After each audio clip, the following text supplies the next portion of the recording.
We must put Canada first. And that is why common sense conservatives condemn President Trump's massive, unjust, and unjustified tariffs, which will damage both American and Canadian economies.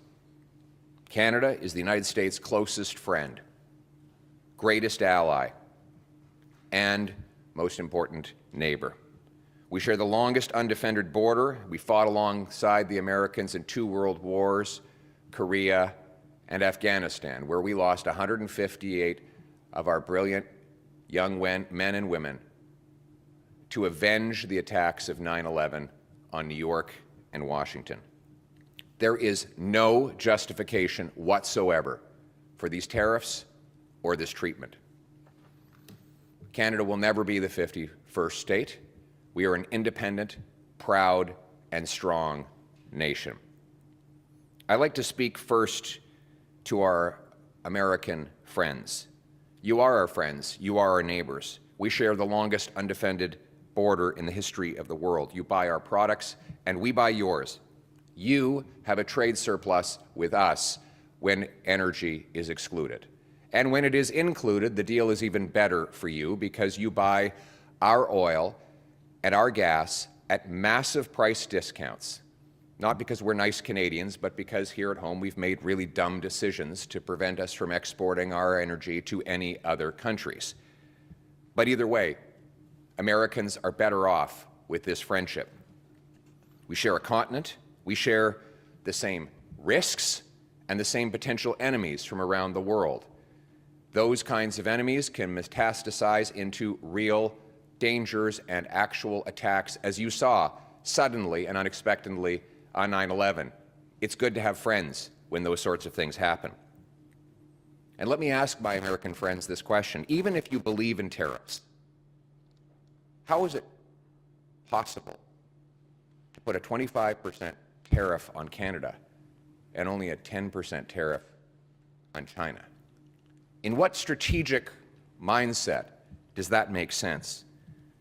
If it's to do with fentanyl, the fentanyl is coming from China. It's killing our people too. We both have to do more to stop it, but we can do more when we do it together.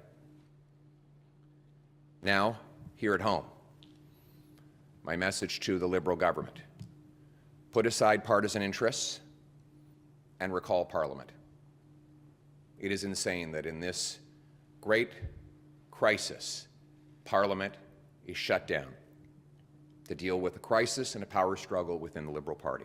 Let's put aside partisan, political interests and recall Parliament to pass into place a common sense Canada First plan. And here's that plan. 1, we must retaliate dollar for dollar, carefully aiming those tariffs at maximizing the impact on American companies while minimizing the impact on Canadian. We must maximize the impact on American companies while minimizing the impact on Canadian consumers and businesses. That means targeting U.S. products that A, we can do without, B, we can buy elsewhere, or C, best of all, that we can make here at home. A best example of that would be steel and aluminum. We make the best and cleanest steel and aluminum here, but we've lost a lot of jobs to China and the United States. We should put tariffs on American steel and aluminum so that we can bring home that production to this country. 2, the tariffs must not be a tax grab. None of the money from the tariffs should stay in government coffers or be spent on unrelated government priorities. All of it should go back to the workers and businesses that are affected, and most of it should go back in the form of a massive tax cut. And that is why I'm calling for the passage of an immediate emergency bring it home tax cut. The tax cut would be designed to save jobs, create jobs, crush inflation, and boost our economy. We need to cut taxes on work, investment, energy, home building, and making stuff at home. Let's start by axing the Liberal carbon tax and the Liberal capital gains tax hike. They should be the first on the chopping block. 4, we must immediately scrap the Liberal anti-energy law C-69 and greenlight job-creating projects now.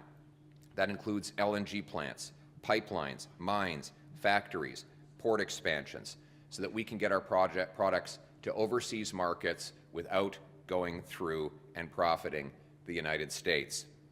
It was insane for us to block our industries before this crisis. It is a fatal mistake now. No longer can we tolerate special interests, politicians, and worst of all, corporate lobbyists who profit by shutting down industries, blocking resources in Canada while profiting off them in Brazil, the Middle East, China, and elsewhere. We must bring home production and self-reliance to our country. Which brings me to 5. We need to knock down interprovincial trade barriers to have truly free trade across our country. We are in this state because we sell twice as much to the Americans as we sell to ourselves. These interprovincial barriers are destructive. They kill jobs, they drive up consumer prices, and they cost the average family $6,000 a year. Let's knock them down, and let's be a truly free trading economy ourselves. 6, we must rebuild our military and take back control of our borders to regain the confidence of our partners, assert our sovereignty, protect our people, and put Canada first. Let us be clear. Our border needs to be taken back into our control, not to please the president, but to protect our own people. The fact that we have 20,000 to 500,000 people here illegally, according to the government, was a problem before these tariffs. The fact that we've lost 47,000 people to fentanyl overdoses should never have been allowed to happen. We must secure our border to stop the guns that are killing our people. 85% of gun crime is done with illegal guns smuggled over the border. We must secure our border, again, to protect our own people and save the lives of our own children. And we must rebuild our military to protect our sovereignty, assert our strength, and keep our nation strong and free. Finally, we must lock arms with American economic interests that favor Canada, the workers and businesses that depend on trade with Canada should be marshaled to pressure the administration to back down. We must go to key states that will be up for grabs in the congressional elections 2 years from now, and let their congressmen and senators know that they will be running on a bad economic record if refinery workers have lost jobs because Canadian oil can no longer make it to them, or if young families can't buy homes because lumber is even more expensive for home builders, or families that are already suffering from inflation are paying more for gas because our energy has become more expensive due to American tariffs. We must lock arms with all of those economic interests in the states to build an American coalition against the tariffs and in favor of free trade between our two great countries. As always, we will stand strong with growing confidence. We are the second biggest landmass in the world, 41 million brilliant people, the third biggest supply of oil, fifth biggest supply of natural gas, biggest supply of uranium and potash. We have not 1, 2, or 3 coasts. We have, if you include the Great Lakes, we actually have 4 coasts that can take us to tidewater. We have the biggest supply of fresh water anywhere on Earth, the 5th biggest supply of farmland. We should be the richest nation on Earth. These tariffs are a wake-up call that it is time for us to meet our potential.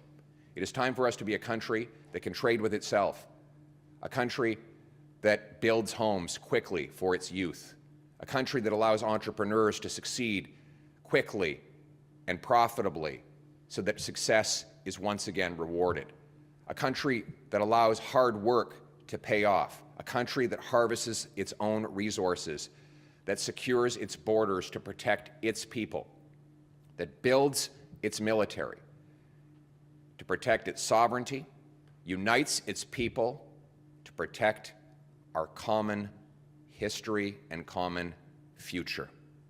We will always put Canada first, today, tomorrow, and forever. Let's bring it home.